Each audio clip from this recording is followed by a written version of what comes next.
right. Good afternoon. Welcome to the Theosophical Society in Atlanta. Though we are all familiar with stories and traditions of knighthood during the Middle Ages, where entry into their ranks became a mark of distinction and honor, due to the code of behavior, of ethics and courtesy knights were required to follow, and in recognition for outstanding merit and service in using their weapons for sacred causes and ideals. But are we familiar with the evolution of knighthood into the present era, where the modern-day knights champion right against evil and never surrender or flinch in the face of the enemy, and to protect the pilgrims on the way to the Holy Land of higher consciousness and the representatives of the spiritual world as they go about their business of stimulating interest in spirituality where there is need. Our speaker today is well versed in these matters and in many related matters as well. He leads, I think, a productive and busy life in teaching Asian disciplines through classes and lectures on a variety of topics relevant to our particular pursuit of truth through the study of theosophy. So please welcome to speak to us today on the original Knights of the Temple, the first attempt at combining deep spirituality with the way of the bodyguard, Alan Pittman.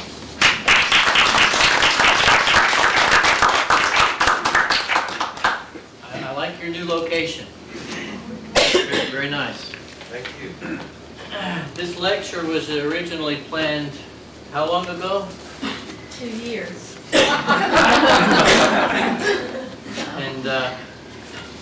And you left and I left and we all left. Okay. So, does anyone have any other ideas on the Knights Templar before I give you mine? Do you know who they were? Do you have a clue?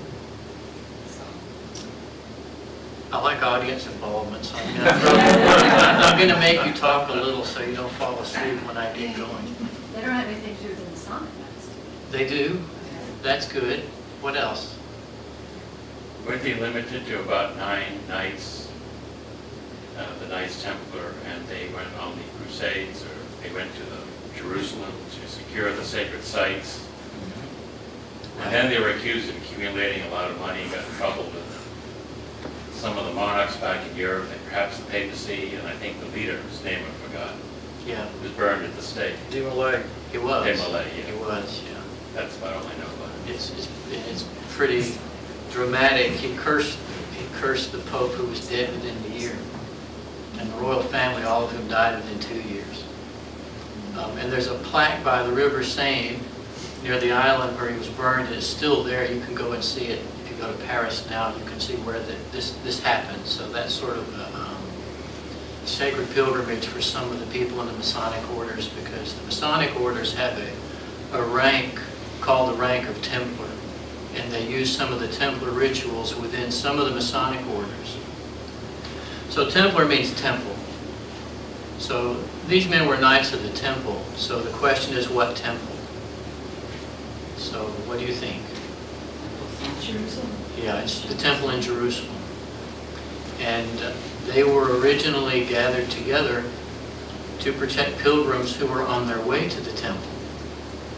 So the road from Damascus to Jerusalem was so dangerous that it was littered with human bones. And so when people made that pilgrimage from anywhere in Europe to Jerusalem, by the time they got to Damascus, they were alone, the terrain was unfriendly, and they had to move in caravans for safety because, well, first of all, there were brigands, and second of all, there were lions. And the Templars were not allowed to hunt, but they were allowed to kill lions. So they had some very peculiar rules based on exactly what they did.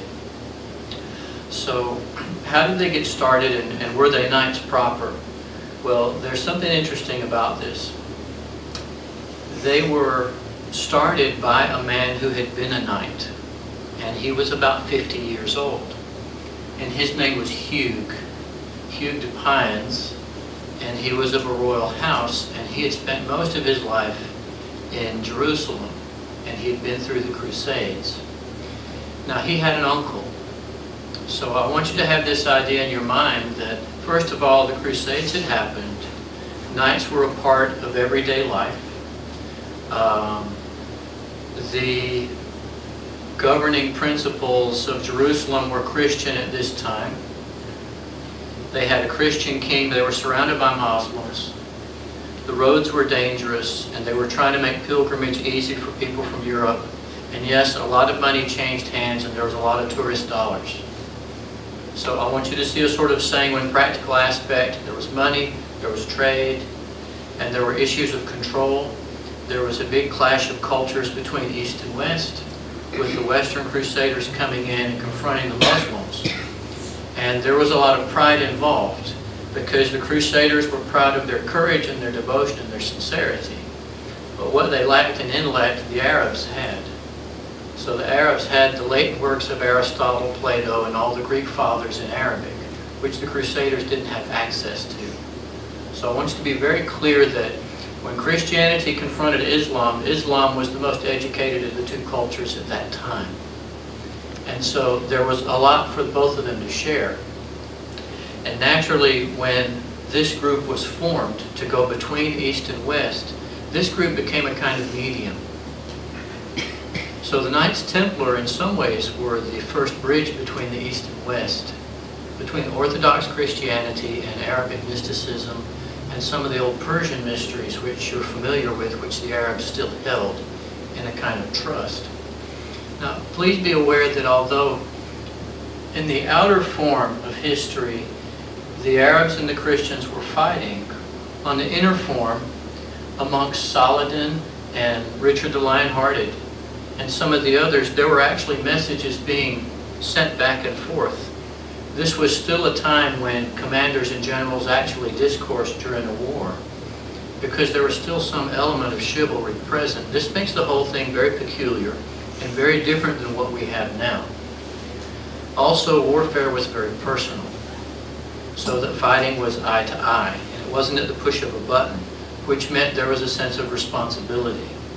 So try to have a different feeling. Remember, people were mainly agricultural, they were farmers, they were connected to the earth, they were physical, they were rigorous, and these cultures definitely had a more earthy sense than we have now with push-button technology, when we can kind of live in our head and destroy people from a vast distance.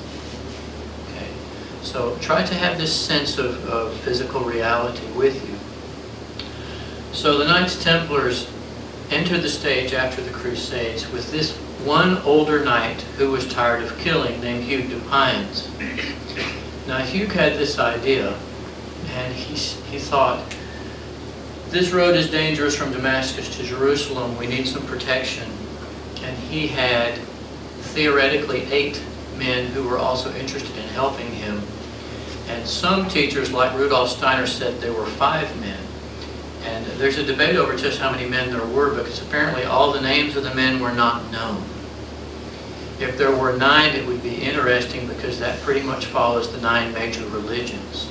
And these men could be symbolic of each one being present in this protective route. Okay? If there were 5, you could look at the 5-element theory common in several of the ancient cultures. At any rate, this man named Hugh was the cornerstone, and we're going to look at his personality. Most of the Templar books I've read are in a hurry to get to the trial and execution of the Templars. And they don't spend a lot of time talking about who started it.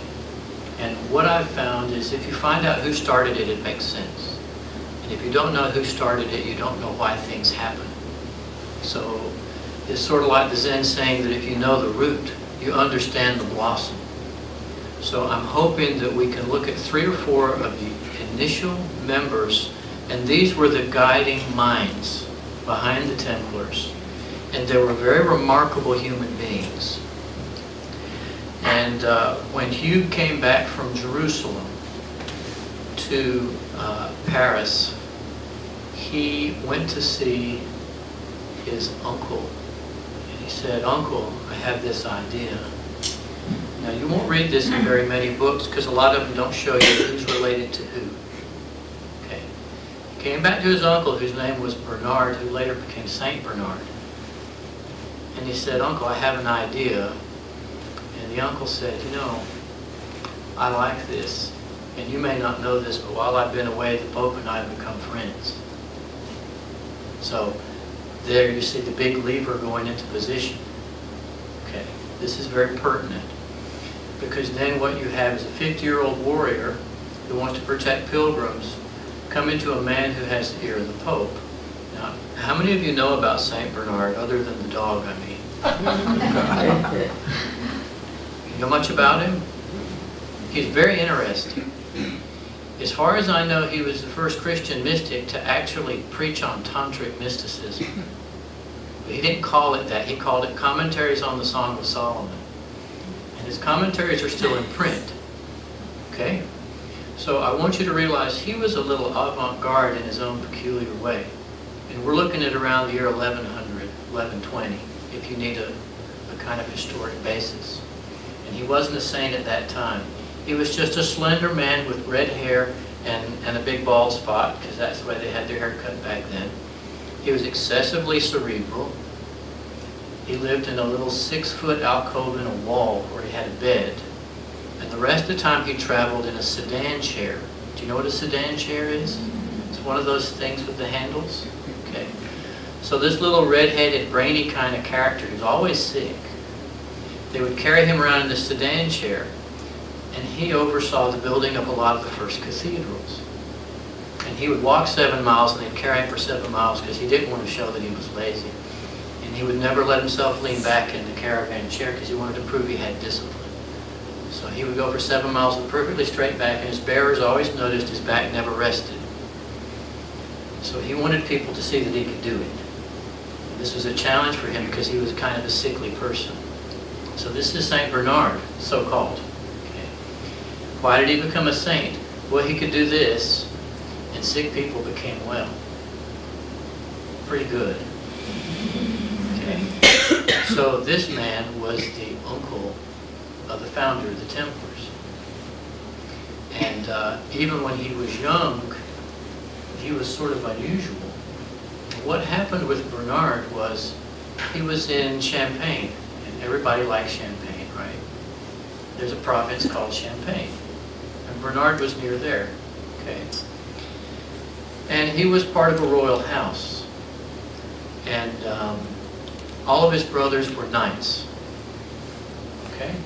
He was not a knight because of what? Why was he not a knight? He was sick. He was sick. Okay. But he was devout. Okay. Well, he had heard of a man. Now I'll tell you who he had heard of, and I'll write his name on the board. We have chalk right there. Yeah. This man is very interesting, and I think he actually figures into our Templar Foundation as a cardinal member. Yeah, sometimes the French call him Etienne. And I went to the monastery in Tréfontaine outside Rome where he met with Bernard. So I saw the place, and the abbot was in Paris, and he wouldn't let me go to the library, but I got to wander around. It's very interesting. There's a statue of St. Bernard in this monastery. So, Stephen Harding, sometimes called Etienne Harding. He's very important. Confessor, sometimes called a confessor, also known as the third abbot. Third abbot of Citeaux. Okay, this guy is extremely interesting. Died 28 March 1134, born in Sherborne, Dorsetshire in England in the middle of the 11th century. Now Sherborne is very interesting because Gurdjieff's student J.G. Bennett went to Sherborne and continued a school on the Fourth Way near this location. And I think there are very specific reasons why.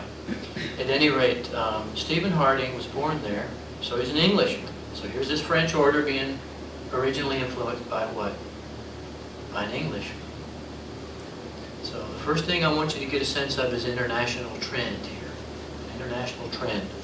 Now Harding had been educated at Sorbonne in Paris, Rome, and he'd gone into Scotland to study also. And if you know anything about Druids and Celts and the Scottish ancestry and how they treasure their knowledge, it's very significant that he went into Scotland also. Now he went to Rome on pilgrimage, and on the way back he met a man who also became a saint named Robert. They call him Robert of Molesme because that was the place where he was. So when Stephen Harding came back from Rome after his pilgrimage, he joined this monastery at Molesme, and he became one of 21 monks who retired in Citeaux. Now, this guy, I'm going to put retired because it means something very peculiar. It meant to leave the world. Now, are you familiar with how worldly religion had been gotten by this time? You know, people could buy blessings. They could buy forgiveness. They could have prayers said for them. So wealthy people would go and say, here's my gold, here's my silver. I mean, the Judas tradition goes back a long, long way. And then they would say, you do this for me, you pray for my soul, you do my penances for me, and here's your money. And I want you to have this idea of how graft had become such a part of the church body and the church politic that the people who were still in the institution, who had any conscience left, began to feel very rebellious. Does this make sense to you? This has gone on for a long time. Well, the leader, as they say in Star Wars, of the rebel forces, this guy, they said, we're tired of the gold thrones. We're tired of the emeralds. We're tired of the finery. We're tired of buying blessing. We don't think what you're doing has to do with the God that we feel in our conscience. And they felt very strongly about this, so they retired. So they stepped out and they formed a little community. Stephen Harding and Robert Molesme, there was 21, and they started this Reformed order, which is now known as the Cistercian order. And it had no name initially. It was just known that the king would give them land he didn't want. It was swampy and it had cattails in it. And those were called cisterns. Okay. So sometimes it's called the Order of the Cattail, which just means a swamp weed. And sometimes it's equated to cistern as in vases of water. Now the interesting thing about these Cistercians is they lived off of bread and roots. Steiner has a lot to say about root foods and how they affect the brain. But I want you to know how sincere these people were. There was 21, most of them died. Okay. They refused help. They said, we're going to prove that faith is the ultimate substance of all things. We're going to prove it. We're going to die proving it if we have to. So I want you to have the sense of very strong-willed, almost horrifically rebellious, sincere spiritual people who've decided to set something straight and to make an impression. So this Cistercian order was established, and they're working away, living off their bread and roots and saying their prayers every day, and that's all they do, and they live in rags. And they start dying. Okay. So it's very interesting that what you see is the formation of something Mr. Boughton always talks about, and that's the first lesson of all occultism is concentration. When he talked about alchemy, he talks about things in a retort and how you seal the top and you steam and boil and things inside become hot and start to super refine like coals. And this is how you turn lead into gold, right? But first you have to have a sealed retort and you have to have concentration. So I want you to see that you have a sealed retort and you have concentration. Does this make sense to you?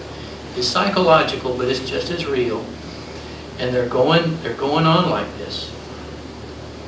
Now, Robert became respected enough to where he returned to Molesme and left Stephen as a prior under another abbot, and they set up 2 monasteries.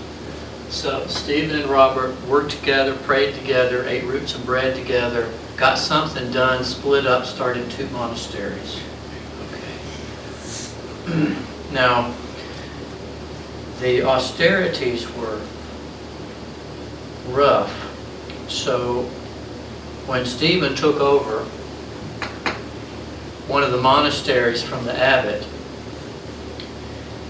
the Duke of Burgundy offered them some financial support under one condition. And they said, what's that? He says, I want to come see the cloisters. I want to come see where you pray. I want to come in my robes and my finery and walk around and evaluate what you're doing and see if it's worth my money. Now, how do you think they felt about this? Sacrilege. Yeah. Because he really represented everything they resented. Does this make sense to you? So Stephen said, he basically said go to hell. Not exactly like that, but he might as well have said it that way, because what happened is the Duke withdrew all his financial support. So they had a hard time getting their bread. And the monastery fell into poverty. This is about 1112. And it was so bad they had to beg alms because the local community wouldn't support them because the Duke had turned the community against them. You know how politics are in the office? Yeah. How it is in the corporation, people talk, things happen. I can just see the Duke. Well, they're doing very fine work, but I'm afraid I cannot be sympathetic due to personal reasons. Nudging and elbowing and everybody thinking, oh my. And he may have said some offhand things like, a bunch of men living together. I don't know.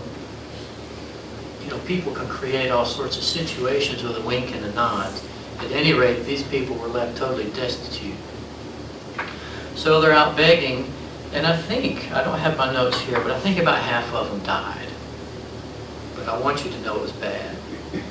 And they were probably depressed. Okay. And I'm sure they were praying and concentrating and waiting for that lead to turn into gold before they were all dead. Okay. Well, that was 1112, and within the year there was a knock on the door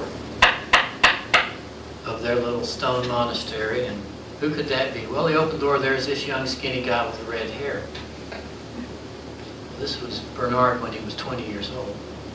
And he said, I got 30 cousins, we want to join up.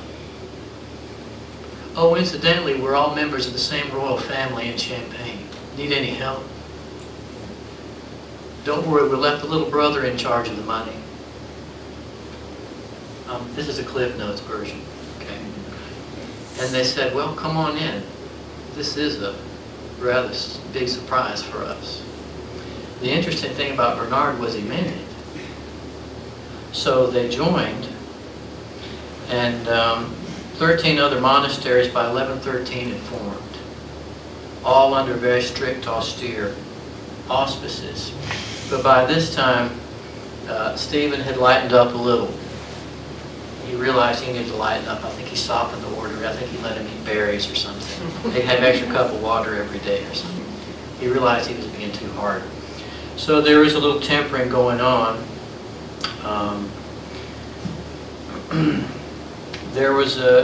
Stephen was an interesting guy because he organized chapters, visitations, and he drew up a charter. And that charter became the charter for the Cistercian order, the how-to and what-to. What I wanted to mention about these Cistercians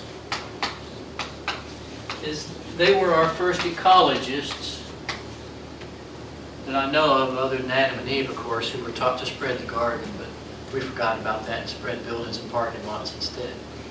But these guys, they were on the ball, and let me tell you what they would do. Since they were a strict order when they built a building, no gargoyles, okay, no fancy little flourishes, no leaves, no Corinthian columns. Everything was sort of Doric and plain. But they were masters at one thing: where the rainwater went. This is really interesting. If you go to these old monasteries and look at the troughs and gullies and the way that it was landscaped, and they could control all the water because they lived in a swamp. So first they had to be masters of drainage, and then they didn't want it to flow back up, so they had to be masters of gutters and gravel and troughs and gullies. So it's a study in architecture and landscaping, and all their buildings are very, very beautiful, but very plain. But if you look at the details of how the water hits the building, it's amazing. Now, I'm telling you this because there's a place in their Arab tradition called the Alhambra. Have you heard of this building called the Alhambra? Now, the Alhambra is interesting because I think it's in Spain. It's very Islamic, but even the banisters on the stairways have canals, and the whole place has a floor that's one giant living fountain. And everywhere you go, there's running water, even on the handholds, everywhere. But you don't get wet. And so what I want you to see is two cultures developing something about water, about flowing water and how it changes personality, because water for the earth is a lot like our blood. This gets into all sorts of interesting mysteries. But I also want you to see that there's two disparate cultures, East and West, working on something similar. Because the Templars are going to meet someone later on who becomes important. Okay. So, the Cistercians, the great ecologists, and I always bring them up when people tell me Christianity has nothing to say about ecology. I say, you've never heard of Cistercians? And they're always like, nope. I say, you need to go read up. You need to go read up on the Cistercians. They didn't need a lot, but they sure did make some nice buildings. So by the time Stephen had Bernard and they were going full blast, monasteries started going up, the charter was written. And around 1133, Stephen's lost his sight. He's old and infirm. He appoints a successor who's dead within 2 years, so I guess he had to keep his hand in to keep things from collapsing. His feast is April 17th. The Cistercians do it on July 15th. He's considered the founder of the order. We have 2 letters and 2 sermons of his preserved, which I haven't found yet, but I would be extremely interested in what they say, because I think he was a good man and did the right thing. Stephen Harding, distinguishing features. He performed the Psalter daily while crossing Europe on a pilgrimage. He had a specialty, ancient Hebrew. Now, this is very significant because you've got to realize how difficult it was for a man to learn a foreign language at that time. And I think it had to do later with what the Templars did, this knowledge of Hebrew. He was known for his organizational and leadership ability, but he despised wealth. He was not a politician, as you found out. And he nearly cut his own throat because of it, but apparently it was worth it to him. So Stephen Harding and Robert of Molesme started the Cistercian order. And their young friend, and we'll go right to left and pretend we're writing in Hebrew, okay? These 2 people were the great motors, the great engines behind Bernard. And usually when he was at a meeting, either 1 or 2 of these people were in the background with the other bishops. They're like the wings of the dark wings of a raven, just silently being there. And I want you to realize these men were obviously not interested in fame or notoriety, but they were very interested in this guy because they saw talent. They said, this is the guy. This guy's got some talent. So they backed him. And what he became was probably the single most significant figure in the history of Europe for 200 years. That's saying a lot. Bernard could talk to everybody. He could heal by making the sign of the cross. And he was constantly proving to people who watched him that he could walk the talk. Very interesting man. Extremely intense. I'm sure he could be unpleasant. Some of the texts say he'd go around to the cathedral builders and chastise them for starting to get too ornamental. Oh, don't bring that paganism in here. We want devotion, not paganism. Simple and clean. So the masons and the carpenters, they'd have to circle around back and carve things out on the backs of stones. They get their little symbols in. So if you go to some of these cathedrals, you walk in, you won't see a lot of symbols on the walls, but if you look on the edges of the doorways, or on the flip side of the frames of the molding, and you'll see all sorts of little people jumping around in funny geometric figures. And it's very interesting, because I could just see Bernard, saying, keep it simple in these guys, because they all had their own little agendas. And the best example of this is the cathedral in Santiago in Spain, which has virtually every emblem you can think of in it. It's like someone dumped alphabet soup in stone.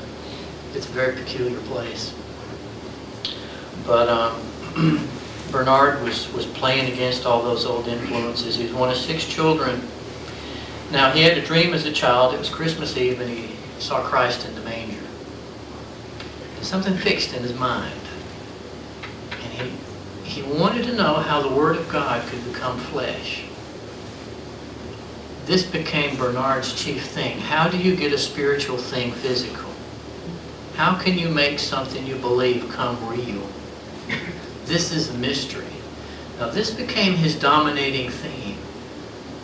So if you add that red hair and that sickly body and that intense character to this sort of dominating theme of how can you make spirituality physical, you can see why he'd say to his nephew, who was an old knight, I think that's a good idea.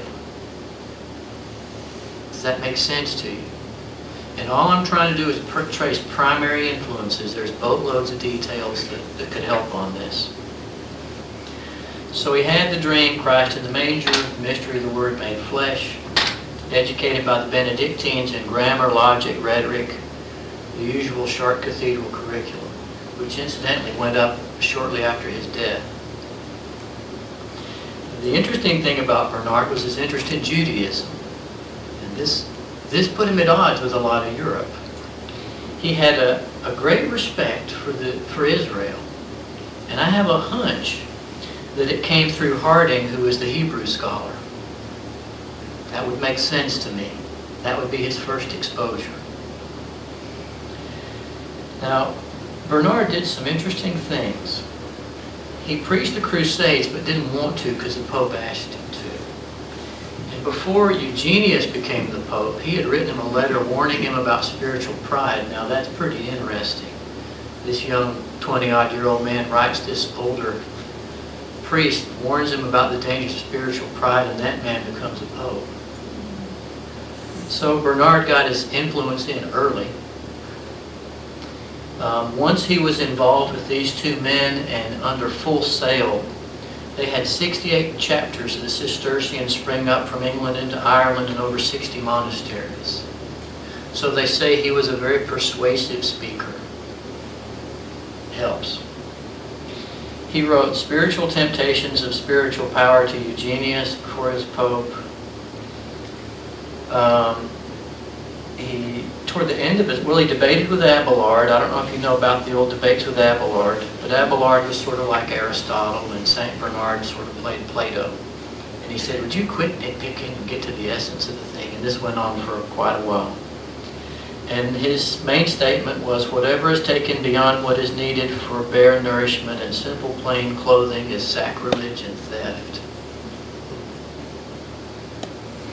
I don't think he'd make it in these motivation seminars, okay? He wrote a hymn called Jesus, the Very Thought of Thee. You ever heard that? You ever heard that hymn? Jesus, the very thought of Thee with sweetness fills my breast. But better far thine eyes to see, and in thy presence rest. I think he knew concentration. The hymns are incredible. Toward the end of his life, Metz and Lorraine, those provinces were fighting, and he was getting tired. And they said, would you come talk to them? And he went and he talked to the leaders and all the people around with their pitchforks. And he said, you guys cool it. He stopped the Civil War in France by talking to both sides. And he established his reputation to modern people mainly through that commentary on Song of Solomon, which, like I said, is the first hint of Tantricism in Christianity. If you go to the Trappist Monastery in Conyers here, you can buy the text of St. Bernard. Because to them, he's still alive. He's one of the founders of their order, so he's a very real figure. And you'll get a certain feeling when you go there. Bernard's distinguishing features: charm, vivacity, charismatic, intense, politically charged. He wasn't afraid. He defended the Rhineland Jews when Europe came out against him and tried to slaughter them. He came out and stood out for the Jewish nation as well. So he had the ear of the Pope. So this was the man whose nephew came to him from Jerusalem and said, "I have an idea." So the influences: Robert, Stephen, put them in a funnel, add intense devotion, put a glass of Bernard under there and let that catch that, shake Bernard well, steam, heat, put a lid on it, then introduce into this beaker Hugh de Pines, the head of the Templar order. And Hugh could come from Jerusalem, much older man, 50. And he said, "We need to do this." Bernard said, "Good idea. You 8, you do it." So there were 9 men total. Most of the evidence indicates 9. They formed the first group for 8 or 9 years. It was quiet. It was really quiet. And I'm really curious what happened. Because all we know is there was some traveling and there was some fundraising, but not a lot was said. They had no uniform or anything. They weren't distinguished. It was only after probably 12 or 15 years they were actually given a kind of a uniform.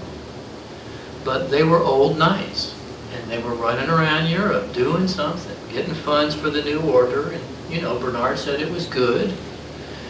They had the support of the Pope, but just think about this. There's 8 or 9 men, and they've made this commitment. They're trained fighting men. They've taken Cistercian vows, because the Templar order was essentially knights who were trained fighting men who had taken what vows? Yeah. So it's a funny combination. Your trained fighting man being taught what to do by these irrigators that live off bread and roots. So they did have one special rule: no fasting. They said you can't fight when you're fasting, you're too weak. So the Templars never fasted, never allowed.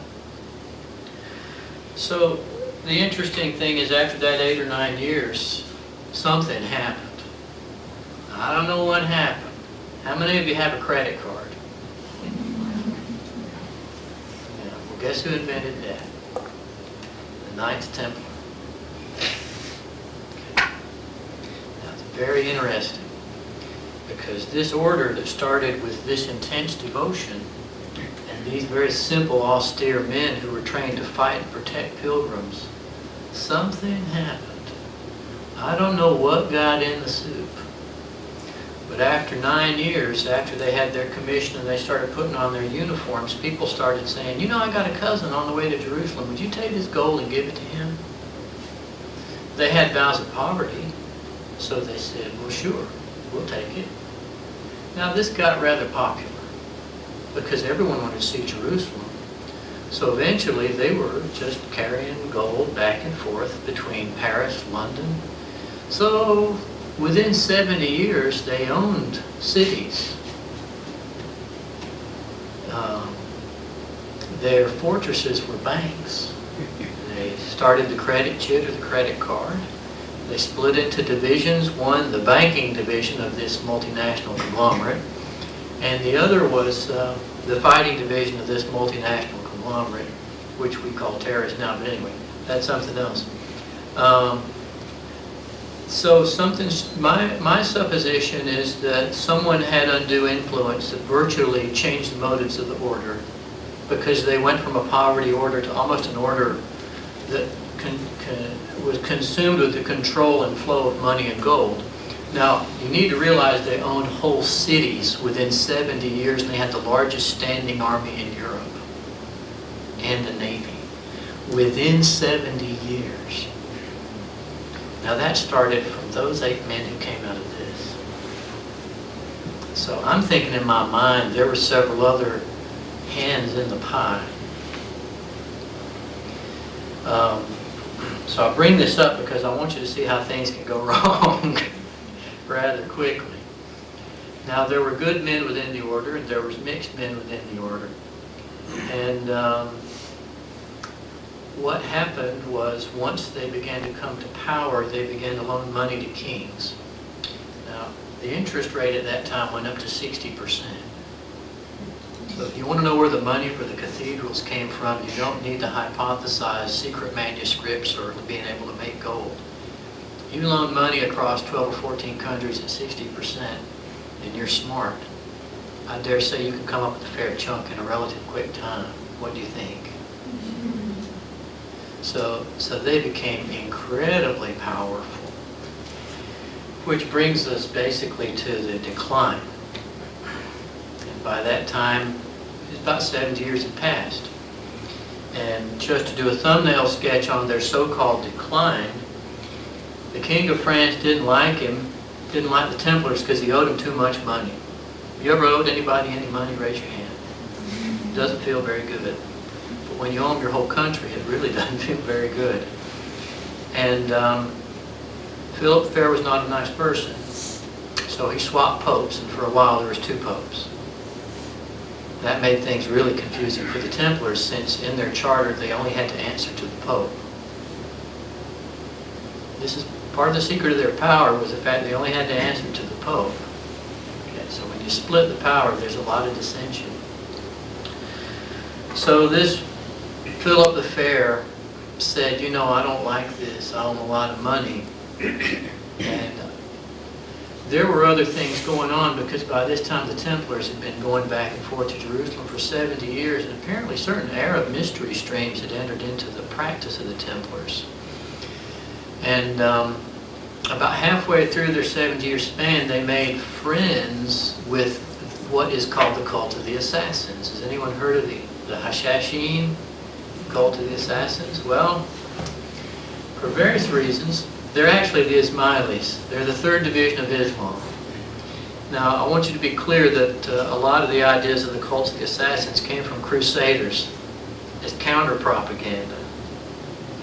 What we know about the Ismailis is they had a leader that lived in the mountain, and they maintained all various philosophical wisdoms, including the Greeks, Pythagoras, Plato. Okay, they had incredible libraries in these mountains. And this old man would send out assassins, and history shows us he did this 50 times. Now, I want you to know this, because it's not like Genghis Khan slaying 15% of the world population. Okay, that's what they were called the assassins for, with these 50 assassinations. Okay, the Templars met up with them. Now, around the time the Templars met up with them, and I'll have to look up the dates, I think it was around 1130 maybe, was when the Templars got their Red Cross. The Templar uniform was chainmail with a white cloak and a red cross. You ever seen that before? Okay. That happened right after they met the Ismailis, the assassins. Now the assassins have chainmail, a white cloak, and a red crescent. Okay? And we have proof that the Templars were given tours of the libraries and some of the study centers of the Ismailis. So apparently words were exchanged, and they would even give the Templars pen and paper to study. If there's anything here you're interested in, you may have heard of the Greeks, they're interesting.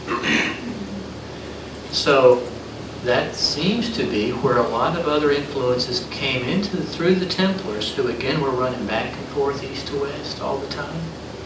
So other kinds of teaching were brought into Christianity. And I'm sure chivalry received a boost also, because the Arabs had special kinds of chivalry that came in from Persia.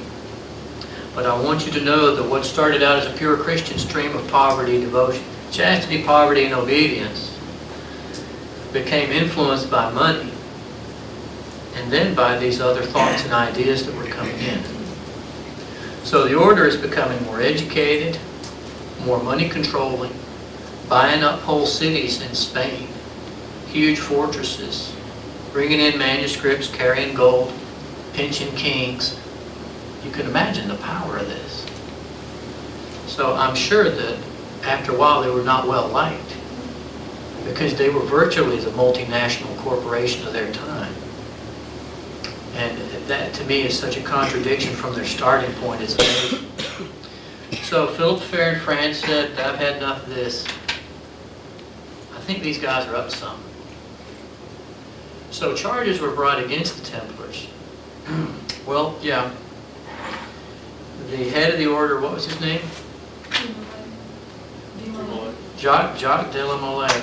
He came back to France, to Paris, with some of his men. I think there might have been 2,000. I think at the time, I'll double check, I think at the time the army was 15,000. They came back with 2,000. I'm saying this because we don't know what happened to the rest, okay? Came back with 2,000 to Paris. The Pope was there, the King was there. Come on in, surrounded them by guards, and said it's time for the confession. So then they began the torture protocols on these 2,000 men. Now what's interesting in the confessions is that a lot of them confessed to things before they were tortured. And they confessed to the same things after they were tortured. So it does look like some of their confessions were legitimate. It wasn't squeezed out of them by force. You understand? They apparently were up to something. Now what the church did not accuse them of was their main sin. Their main sin was usury. But how could the Catholic Church accuse the Templars of usury? So that was what the Templars were really guilty of. What they accused them of was some very weird things. They said, why in your rituals do you spit on the cross and trample on it? And why do you worship the head of a cat? And some of them said, well, that's an animal skin. That's not the head of a cat. And they were really confused then. Why do you worship an animal skin? And why do you kiss each other? They said, well, you're not supposed to know about that. It's very interesting. Well, apparently, they had their charter, their Cistercian order, but when you became a Templar, they had their own subordinate kind of hazing like a fraternity. You know how fraternities take you through some sort of ordeal? When you became a Templar, you had to go through an ordeal. And apparently it was pretty humiliating and pretty bizarre. There were various explanations, but they admitted they did it. They said, yes, we did that. But they were never really asked why they did it.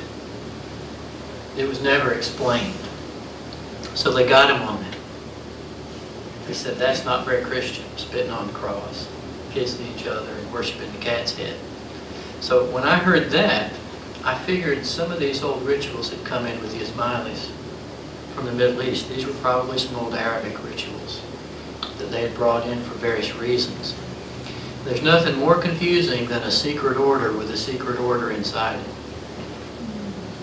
It's kind of like politics. It would work if there weren't so many secret agreements, right? If everybody just did what they said, the machinery would work and the wheels would turn and we'd have no more holes in the road. But that's not what happens. There's secret agreements, and this is what happens. And the Templars had an outside shape that was founded on devotion, but the nucleus shifted. The nucleus shifted into something very Arabic, something that could come in from Persia, something that could come in with old Gnosticism, maybe Manichaeanism. They were accused of all these things, and they couldn't quite make sense of all of it because they couldn't all read and write. They only knew that they did certain rituals in the beginning and never did them again. And most of them said, well, yes, we spit on the cross, but you don't get it. We don't mean that in our heart. That's because Peter denied Christ. We have to go through the processes of the disciples. There was all sorts of interesting explanations for why they did these things. But the church was pretty much, never mind. We've made up our mind. And Philip the Fair is whispering in their ear, guilty, guilty, guilty. So they ran the candles up and down their sides and screwed bolts through their knees and burned them at the stake. Friday the 13th, March. Okay? 70 years after their beginning. And the people in France were confused. So what happened to the rest? Well, England said, you know, you Templars, I think those French are kind of emotional. So England basically forgave them, but they sort of dwindled, but they owned most of London. Spain, they changed the names of the orders. Order of Santiago, Order of Jesus Christ. Some of the other countries, Teutonic Order, they changed the names of the orders. They said, okay, you're not Templars anymore, you're, so you guys are German, Teutonic. You guys are Teutonic Knights, okay? Yeah, we're Teutonic. Yeah. We're Teutonic. Will that get us in the French border? See our cousin? Yeah, we're Teutonic. So I want you to see that all these men came under different orders and dispersed, and this is also when Freemasonry first appeared, officially, was after the dispersion of the Templars. So there are theories that it was formed to basically form a protective group of societies so they could still move around. So that's very possible that that is where it came from, but it's only a theory. The Templars had a huge navy, the biggest navy in Europe. Guess what their flag was? You like this? Take a guess. It was the skull and crossbones. Those evil pirates. Those evil pirates on the seven seas, you know, fighting the English and the French. So there's your pirates, there's your Templars, there's your Freemasons. Meanwhile, Scotland is wanting independence. And the Scots have a, if you go to Bannockburn up on the field in Scotland, and I was there, I looked at it with a Scotsman. And he said, you know, they tell a real weird story about the Battle of Bannockburn, which was right after the Templar dispersal. I said, what was it? He said, well, the Scots were outnumbered and the English were coming onto the field. And they were fighting and it was a slaughter and the Scots were losing. And suddenly the English started losing. And I said, what was it? He said, well, they say that the women and children started helping. And I said, well, that's interesting. He said, yeah, but there was a lot of fog that day, and some say they saw Templar armory in the crowds. So it looks like the Templars had taken the navy up to Scotland, and they got Scots liberation. And there's probably a lot of this filed down in the Scottish Rite Masonry, which also is popping up about then too. So there you go. They were exterminated, they were Inquisition, but they still lived, they changed, they transformed, and they moved on. And the skull and bones got carried on either literally or figuratively into the order that the present president is a member of the Skull and Bones Society. So we have to ask ourselves, did the Templars ever die in the first place? Where are they? We're using credit cards. Their influence is still present. Jerusalem's still a mess. I'm not sure if anything has changed exactly. The credit cards are plastic, though. That's different. That's sort of a rough overview of the Templars. How is that? Does that make sense to you? Any questions? We have some announcements first, and then we'll ask some questions. Okay, that'll be fine. Thanks, folks.